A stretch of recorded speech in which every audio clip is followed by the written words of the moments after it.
जय हिंद दोस्तों। 6 फरवरी 2025 के करंट अफेयर्स का पहला और इम्पॉर्टेंट क्वेश्चन है, दक्षिण अफ्रीका के सबसे बड़े हिंदू मंदिर का उद्घाटन कहाँ किया गया है। आंसर हो जाएगा जोहान्सबर्ग में। तो दक्षिण अफ्रीका का एक शहर है जिसका नाम है जोहान्सबर्ग।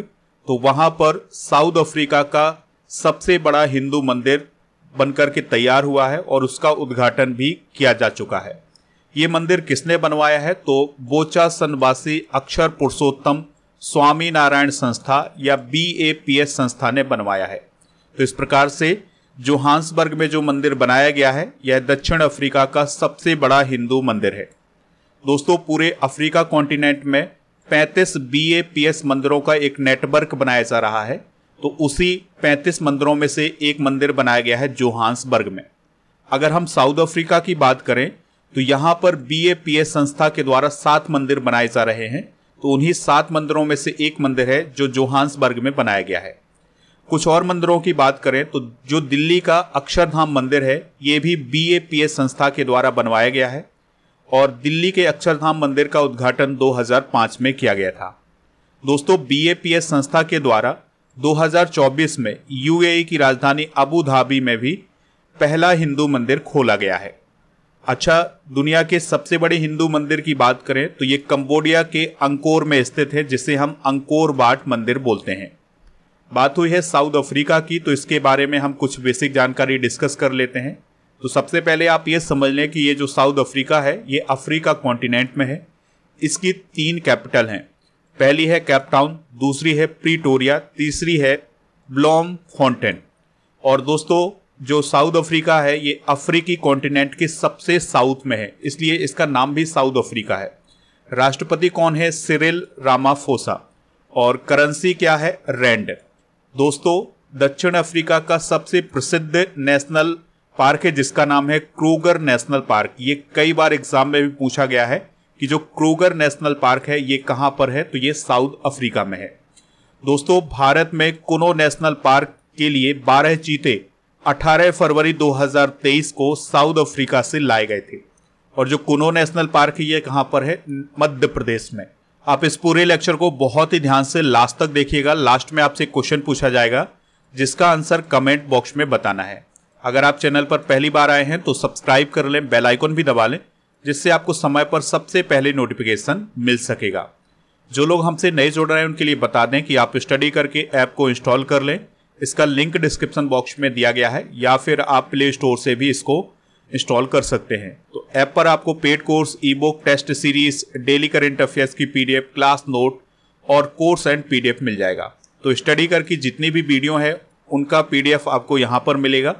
और इसके अलावा दोस्तों, इस वाले ऑप्शन पर आपको 1000 टॉपिक वाइज स्टैटिक GK की PDF भी मिल जाएगी। जनवरी 2025 के करंट अफेयर्स की ई बुक को अभी लॉन्च किया गया है ऐप पर, हिंदी इंग्लिश दोनों मीडियम में, तो इसको प्राप्त कर लें। इसके अलावा दोस्तों 1800 MCQs के करंट अफेयर्स की ई बुक को भी लॉन्च किया गया है ऐप पर। तो जनवरी 24 से जनवरी 25 तक के 1800 MCQs हैं करंट अफेयर्स के, तो इसको भी आप वहां से प्राप्त कर सकते हैं। तो इस वाले ऑप्शन पर जाएंगे तो आपको ये ई बुक मिल जाएगी। अगला क्वेश्चन है, कौन सा देश संयुक्त राष्ट्र मानवाधिकार परिषद यानी UNHRC से अलग हो गया है? आंसर हो जाएगा अमेरिका। तो दोस्तों, अमेरिकी राष्ट्रपति है डोनाल्ड ट्रंप। तो उन्होंने संयुक्त राष्ट्र मानवाधिकार परिषद यानी UNHRC से अलग होने का फैसला किया है और इसके लिए उन्होंने आदेश पर हस्ताक्षर भी कर दिए हैं। इसके अलावा दोस्तों, उनके द्वारा जो आदेश दिया गया है उसमें जो फिलिस्तीनी शरणार्थी है उनकी मदद भी रोकी गई है, यानी उनके लिए जो सहायता राशि दी जाती थी वो भी रोक दी गई है। इसके अलावा ट्रंप ने ये कहा है कि जो यूनेस्को में अमेरिका की भागीदारी है उसकी भी समीक्षा की जाए। ठीक है, तो ये कुछ फैसले लिए गए हैं डोनाल्ड ट्रंप के द्वारा। अभी हाल ही में आपको करंट अफेयर्स में पढ़ाया भी था कि जो अमेरिका है वो WHO और पेरिस जलवायु समझौते से अलग हो गया है। दोस्तों, बात करते हैं संयुक्त राष्ट्र मानवाधिकार परिषद की यानी UNHRC की। तो यह दुनिया भर में ह्यूमन राइट्स के संरक्षण के लिए प्रचार का काम करता है, यानी ह्यूमन राइट्स के लिए काम करता है। इसकी स्थापना 15 मार्च 2006 को की गई थी। इसका मुख्यालय स्विट्जरलैंड के जेनेवा में है। इसके वर्तमान में अध्यक्ष हैं जुर्ग लाउवर और इसके मेंबर कितने हैं? 47। अगला क्वेश्चन है, किस राज्य ने यूनिफॉर्म सिविल कोड यानी यूसीसी को लेकर 5 सदस्यीय समिति का गठन किया है? आंसर हो जाएगा इसका गुजरात। तो दोस्तों, गुजरात सरकार ने यूनिफॉर्म सिविल कोड यानी यूसीसी को लेकर राज्य में 5 सदस्यीय समिति का गठन किया है। तो ये जो समिति बनाई गई है, इसकी अध्यक्षता कौन कर रही है? तो सुप्रीम कोर्ट की रिटायर्ड जस्टिस हैं रंजना देसाई। तो उनकी अध्यक्षता में 5 सदस्यों की समिति बनाई गई है। अब ये इस बात की समीक्षा करेगी कि गुजरात में किस प्रकार से यूसीसी को लागू किया जाए। तो ये समिति 45 दिनों में अपनी रिपोर्ट देगी, जिसके आधार पर सरकार के द्वारा निर्णय लिया जाएगा। दोस्तों, अभी 27 जनवरी 2025 को उत्तराखंड में पूरी तरह से यूसीसी लागू हो गया है, यानी यूनिफॉर्म सिविल कोड लागू हो गया है। इस प्रकार से उत्तराखंड स्वतंत्रता के बाद यूसीसी लागू करने वाला भारत का पहला स्टेट बन गया है। दोस्तों, उत्तराखंड में 27 जनवरी को समान नागरिक संहिता दिवस मनाने का भी फैसला लिया गया है। ठीक है, तो ये फैक्ट आप नोट कर लें। यूनिफॉर्म सिविल कोड की बात करें तो इसमें सभी के लिए समान कानून होते हैं, चाहे वो हिंदू हो, मुस्लिम हो, सिख हो, जैन हो, ईसाई हो, सबके लिए एक समान कानून होते हैं। इसमें धर्म, जाति, लिंग के आधार पर कोई भी भेदभाव नहीं किया जाता है कानून के आधार पर। दोस्तों, भारत के संविधान के अनुच्छेद 44 में यूनिफॉर्म सिविल कोड यानी यूसीसी का वर्णन किया गया है। गोवा में पुर्तगालियों के समय 1867 में यूनिफॉर्म सिविल कोड लागू हुआ था, जिसे गोवा सिविल कोड के नाम से भी जाना जाता है। गुजरात की अगर हम बात करें तो 1 मई 1960 को इसका गठन हुआ था। गांधीनगर इसकी कैपिटल है। आचार्य देवव्रत यहाँ के राज्यपाल हैं। भूपेंद्र भाई पटेल मुख्यमंत्री हैं। यहाँ पर आप गुजरात की लोकेशन भी देख सकते हैं। गिर वन्य national park, black buck national park, वसंदा नेशनल पार्क और समुद्री नेशनल पार्क, ये सभी गुजरात राज्य में स्थित हैं। नेक्स्ट क्वेश्चन है, भारत का पहला सफेद बाघ प्रजनन केंद्र कहाँ खोला जाएगा, या व्हाइट टाइगर ब्रीडिंग सेंटर कहाँ खोला जाएगा? तो ये मध्य प्रदेश के रीवा में खोला जाएगा। तो दोस्तों, केंद्रीय चिड़ियाघर प्राधिकरण ने मध्य प्रदेश के रीवा जिले में भारत के पहले सफेद बाघ प्रजनन केंद्र को मंजूरी दे दी है। यानी रीवा में भारत का पहला सफेद बाघ प्रजनन केंद्र स्थापित किया जाएगा।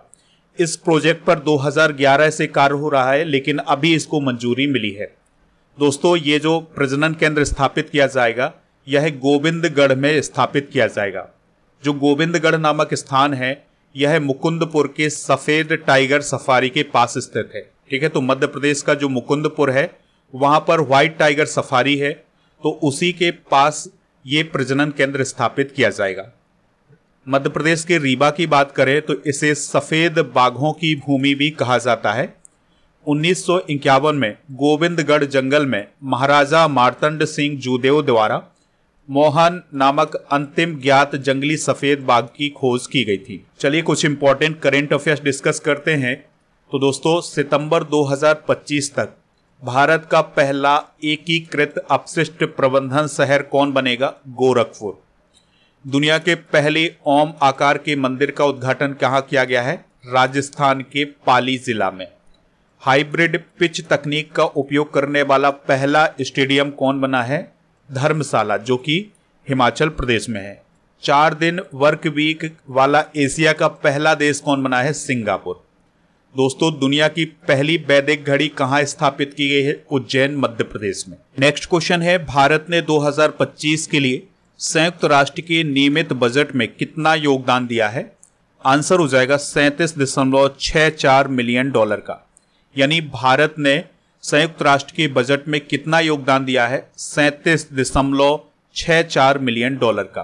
तो इस प्रकार से भारत संयुक्त राष्ट्र के उन देशों में शामिल है जो समय पर और पूरी तरह से संयुक्त राष्ट्र के बजट में अपना योगदान देते हैं। बात हुई है यहाँ पर संयुक्त राष्ट्र की, यानी यूनाइटेड नेशन की। तो चलिए यूनाइटेड नेशन से रिलेटेड कुछ इंपॉर्टेंट करंट अफेयर्स डिस्कस करते हैं। हाल ही में भारत संयुक्त राष्ट्र की आधिकारिक सांख्यिकी समिति के लिए बिग डेटा में शामिल हुआ है। तो अगर आपसे पूछा जाए सवाल कि संयुक्त राष्ट्र की आधिकारिक सांख्यिकी समिति के लिए बिग डेटा में कौन सा देश शामिल हुआ है, तो वो शामिल हुआ है भारत। न्यायमूर्ति मदन लोकुर संयुक्त राष्ट्र आंतरिक न्याय परिषद के अध्यक्ष के रूप में अभी हाल ही में नियुक्त किए गए हैं। दोस्तों, अंतर्राष्ट्रीय मानव एकजुटता दिवस 20 दिसंबर को मनाया जाता है। अमेरिका के राष्ट्रपति डोनाल्ड ट्रंप ने एलिस स्टेफनिक को संयुक्त राष्ट्र में राजदूत नियुक्त किया है। संयुक्त राष्ट्र दिवस 24 अक्टूबर को मनाया जाता है।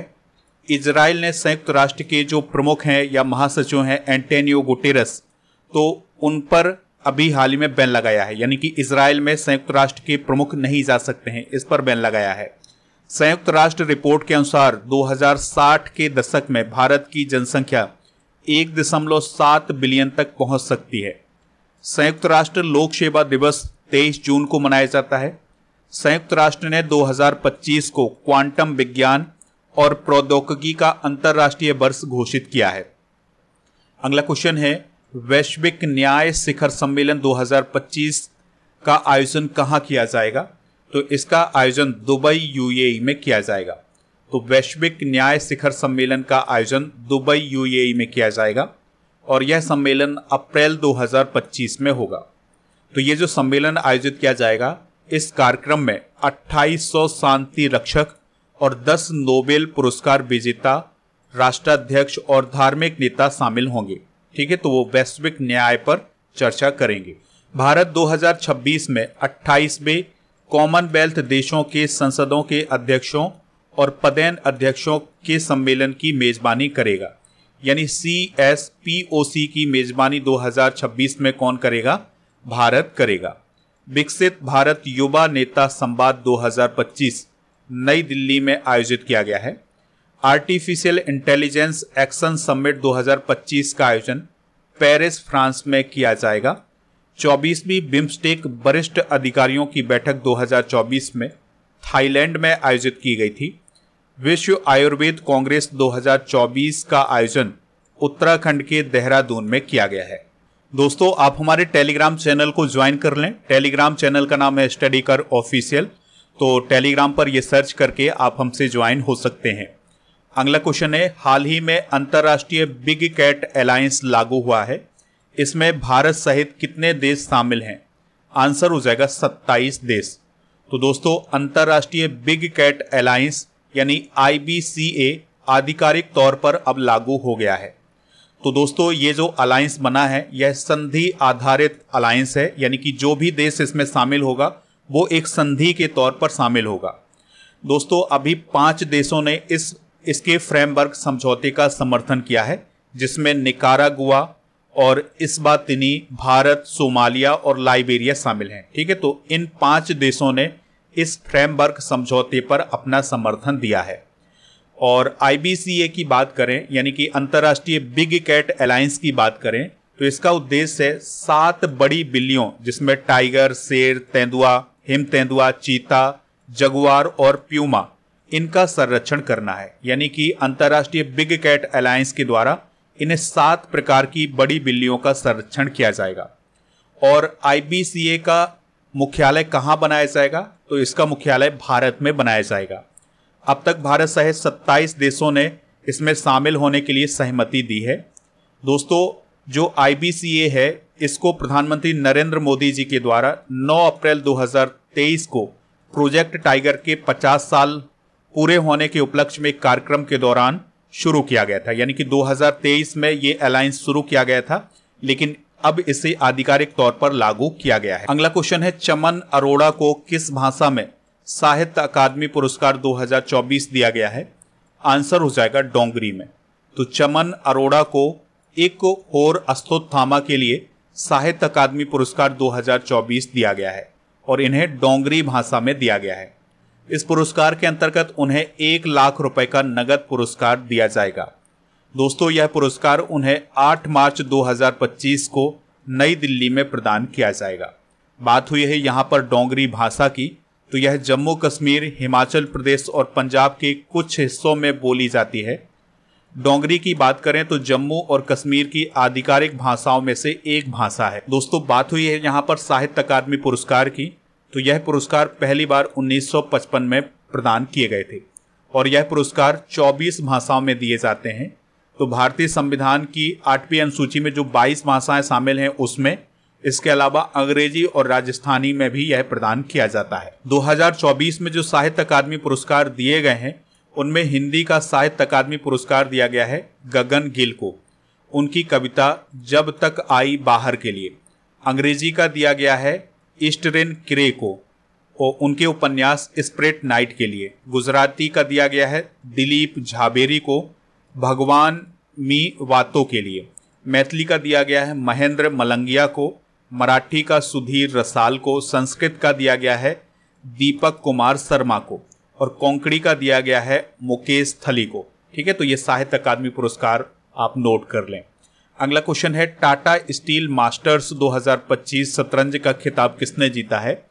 तो ये जीता है दोस्तों आर प्रज्ञानंदा ने। तो भारतीय ग्रैंड मास्टर हैं आर प्रज्ञानंदा, तो उन्होंने विश्व चैंपियन डी गुगेस को हराकर टाटा स्टील मास्टर्स 2025 का खिताब जीत लिया है। और यह जो प्रतियोगिता आयोजित की गई थी यह नीदरलैंड में आयोजित की गई थी। तो ये हैं आर प्रज्ञानंदा और ये हैं डी गुगेस। तो प्रज्ञानंदा ने डी गुगेस को हराया है। दोस्तों आर प्रज्ञानंदा 2006 में विश्वनाथन आनंद के बाद यह खिताब जीतने वाले पहले भारतीय बन गए हैं। चलिए दोस्तों कुछ इंपॉर्टेंट करंट अफेयर्स डिस्कस करते हैं। तो भारतीय ग्रैंड मास्टर इनियान पन्नीर सेल्वम ने अभी हाल ही में जोहोर इंटरनेशनल ओपन शतरंज टूर्नामेंट को जीता है। चेन्नई ग्रैंड मास्टर्स 2024 का खिताब अरविंद चिदम्बरम ने जीता है। भारत के सबसे कम उम्र के शतरंज खिलाड़ी बने हैं अनीश सरकार। नॉर्वे के मैग्नस कार्लसन ने नॉर्वे शतरंज 2024 टूर्नामेंट जीता है। इसके अलावा दोस्तों डी गुगेस के बारे में आपको याद रखना है कि यह दुनिया के सबसे कम उम्र के विश्व चैंपियन बने हैं। तो इनकी आयु है 18 वर्ष। तो 18 वर्ष की आयु में ये अभी हाल ही में शतरंज के विश्व चैंपियन बने हैं। इन्होंने चाइना के डिंग लेरेन को हरा करके विश्व चैंपियन का खिताब जीता था। अगला क्वेश्चन है नस्लीय सद्भाव की रक्षा और विदेशी हस्तक्षेप पर अंकुश लगाने के लिए नया कानून किस देश ने पारित किया है? अगला क्वेश्चन है नस्लीय सद्भाव की रक्षा और विदेशी हस्तक्षेप पर अंकुश लगाने के लिए नया कानून किस देश में पारित किया गया है? आंसर हो जाएगा सिंगापुर। तो सिंगापुर में अभी हाल ही में एक नया कानून पारित किया गया है जिसमें यह कहा गया है कि सिंगापुर में अगर किसी भी समूह को कोई विदेश फंडिंग करता है और वो समूह सिंगापुर की शांति भंग करने का प्रयास करता है तो ऐसी स्थिति में उस समूह पर कार्रवाई की जाएगी। तो इसके लिए सिंगापुर में अभी एक कानून भी पारित किया गया है। सिंगापुर की बात करें तो राजधानी इसकी सिंगापुर ही है। लॉरेंस बोंग यहाँ के प्रधानमंत्री हैं। राष्ट्रपति हैं थर्मन सनमुगरत्नम। ये अभी दोस्तों भारत की यात्रा पर भी आए थे, इस बात को भी आप याद रखिएगा। और इसकी करेंसी है सिंगापुर डॉलर। अगला क्वेश्चन है 38वें नेशनल गेम्स 2025 में बैडमिंटन में महिला एकल में गोल्ड मेडल किसने जीता है? आंसर हो जाएगा अनमोल खरब ने। तो दोस्तों 38वें नेशनल गेम्स 2025 में हरियाणा की बैडमिंटन खिलाड़ी अनमोल खरब ने महिला एकल का खिताब जीता है। ये दोस्तों आप देख सकते हैं, ये हैं अनमोल खरब। इसके अलावा तमिलनाडु के सतीश कुमार ने पुरुष एकल का खिताब जीता है। यानी कि बैडमिंटन में महिला एकल का खिताब अनमोल खरब ने और पुरुष एकल का खिताब के सतीश कुमार ने जीता है। दोस्तों पुरुष युगल में कर्नाटक के नितिन एचबी और प्रकाश राज एस ने गोल्ड मेडल हासिल किया है। इसी प्रकार से 3x3 बास्केटबॉल प्रतियोगिता में तेलंगाना की टीम ने शानदार प्रदर्शन करते हुए गोल्ड मेडल जीता है। और दोस्तों 3x3 बास्केटबॉल प्रतियोगिता में पुरुष वर्ग में मध्य प्रदेश ने गोल्ड मेडल जीता है। और दोस्तों ये जो 38वें नेशनल गेम्स हैं ये 28 जनवरी से शुरू हुए हैं, 14 फरवरी तक आयोजित किए जाएंगे उत्तराखंड में। ठीक है, तो उत्तराखंड के 12 शहरों में इनका आयोजन किया जाना है। अगला क्वेश्चन है वाटरशेड यात्रा की शुरुआत किसने की है? आंसर हो जाएगा शिवराज सिंह चौहान जी ने। तो केंद्रीय कृषि एवं किसान कल्याण और ग्रामीण विकास मंत्री शिवराज सिंह चौहान ने वाटरशेड यात्रा का शुभारंभ किया है। और इस यात्रा की थीम क्या है? जल लाए धन धान्य। ठीक है, तो ये थीम भी आप नोट कर सकते हैं। तो ये जो वाटरशेड यात्रा शुरू की गई है या ये कार्यक्रम शुरू किया गया है, इसका उद्देश्य है चेक डैम बनाना, बोरी बंधान करना, मैड बंधान करना और खेत तालाब आदि में ऐसी संरचनाएं बनाना जिससे पानी का संरक्षण किया जाए। यानी कि ये जो वाटरशेड यात्रा शुरू की गई है इसका प्रमुख उद्देश्य यही है कि पानी का संरक्षण किया जाए, पानी को बचाया जाए, डैम बनाए जाए, बोरी बंधान किया जाए, जिससे पानी को ज़्यादा से ज़्यादा बचाया जा सके। और दोस्तों, इस कार्यक्रम के दौरान ये भी कहा गया है कि जो भी बेहतर काम करेगा उसके लिए 20 लाख रुपए का पुरस्कार दिया जाएगा। यानी कि जो भी प्रोजेक्ट अच्छा काम करेगा उसको 20 लाख रुपए का पुरस्कार दिया जाएगा। तो दोस्तों, ये थे आज के करंट अफेयर्स के क्वेश्चन। चलिए हम कल के करंट अफेयर्स के क्वेश्चन एक बार रिवाइज करते हैं। बेल्जियम के नए पीएम कौन बने हैं? Ward D weber. एक्यूबेरेंस सैन्य अभ्यास भारत और किस देश के बीच शुरू हुआ है? मालदीव। भारतीय निर्यात 2023-24 में कितना पहुंच गया है? 778.21 बिलियन अमेरिकी डॉलर। विश्व ऑडियो विजुअल इंटरटेनमेंट शिखर सम्मेलन यानी बेप्स की मेजबानी पहली बार कौन सा देश कर रहा है? इंडिया। चावल की बढ़ती कीमतों के बीच किस देश में खाद्य सुरक्षा आपातकाल की घोषणा की गई है? फिलीपींस। किस राज्य सरकार ने मराठी को सरकारी ऑफिसों में अनिवार्य किया है? महाराष्ट्र। पंजाब जेल ओलंपिक 2025 की शुरुआत कहाँ हुई है? पटियाला। संयुक्त राष्ट्र महासभा के अध्यक्ष कौन है जो 4 दिन की भारत यात्रा पर आए हैं? Philemon Yang. Very short range air defence system का सफल परीक्षण कहाँ किया गया है? चांदीपुर में। बीएसएफ जम्मू फ्रंटियर के नए महानिरीक्षक कौन बने हैं? शशांक आनंद। अमेरिका ने किस देश पर 10% टैरिफ का आदेश लागू किया है? चाइना। फोर्ब्स की दुनिया की 10 सबसे शक्तिशाली देशों की लिस्ट में पहले स्थान पर कौन है? अमेरिका। ठीक है, तो इन सभी क्वेश्चन को आप नोट जरूर करें। दोस्तों, आज के जनरल नॉलेज के पिटारे में प्रमुख ऐतिहासिक घटनाएं डिस्कस करेंगे। जैसे भारतीय राष्ट्रीय कांग्रेस की स्थापना 1885 में हुई थी। बंग भंग आंदोलन 1905 में हुआ था। मुस्लिम लीग की स्थापना 1906 में हुई थी। कांग्रेस का बंटवारा 1907 में। होम रूल आंदोलन 1916 में। लखनऊ पैक्ट दिसंबर 1916 में। मॉन्टेग्यू घोषणा 20 अगस्त 1917 को हुई थी। रॉलेट एक्ट 19 मार्च 19 को आया था और जलियांवाला बाग हत्याकांड 13 अप्रैल 1919 को हुआ था। अब हम जनवरी के करंट अफेयर्स को रिवाइज करेंगे। भारतीय रेलवे का 69वां मंडल कौन बनेगा? जम्मू मंडल। बॉर्डर गावस्कर ट्रॉफी को किसने जीता है? ऑस्ट्रेलिया। ग्रामीण भारत महोत्सव 2025 कहां आयोजित हुआ है? नई दिल्ली। भूकंप के बाद वानुअतु में राहत के लिए भारत सरकार ने कितनी सहायता की घोषणा की है? $5 लाख। डॉक्टर राजगोपाल चिदम्बरम का निधन हो गया है, वह कौन थे? साइंटिस्ट। प्रवासी भारतीय पुरस्कार 2025 कितने व्यक्तियों को प्रदान किया गया है? 27। सशक्त बेटी और ई दृष्टि परियोजनाओं का शुभारंभ किसने किया है? धर्मेंद्र प्रधान। भारत में कितनी उम्र के बच्चों को सोशल मीडिया पर अकाउंट ओपन करने के लिए माता पिता की मंजूरी जरूरी होगी? 18 वर्ष से कम। इसरो ने स्पाडेक्स मिशन के साथ किसका बीज भेजा था जिसमें अंतरिक्ष में अंकुरण हुआ है? लोबिया। प्रतिभा सतपथी को गंगाधर राष्ट्रीय पुरस्कार से सम्मानित किया गया है, उनका संबंध किस राज्य से है? ओडिशा। कल के करंट अफेयर्स में आपसे पूछा गया था कि भारत किस देश को सबसे ज्यादा एक्सपोर्ट करता है, तो आंसर है इसका अमेरिका। तो लगभग सभी लोगों ने इसका आंसर अमेरिका बताया हुआ है। आपके लिए क्वेश्चन है, संयुक्त राष्ट्र मानवाधिकार परिषद का हेडक्वार्टर कहाँ है? जो भी इसका राइट आंसर हो कमेंट बॉक्स में आप जरूर बताएं। आप ई बुक वाले सेक्शन पर जाएंगे अगर ऐप पर, तो आपको जीके और करंट अफेयर्स की ई बुक मिल जाएगी। ई बुक में आपको इंडियन पॉलिटी और बायोलॉजी यानी साइंस सभी ई बुक आपको यहाँ पर मिल जाएगी।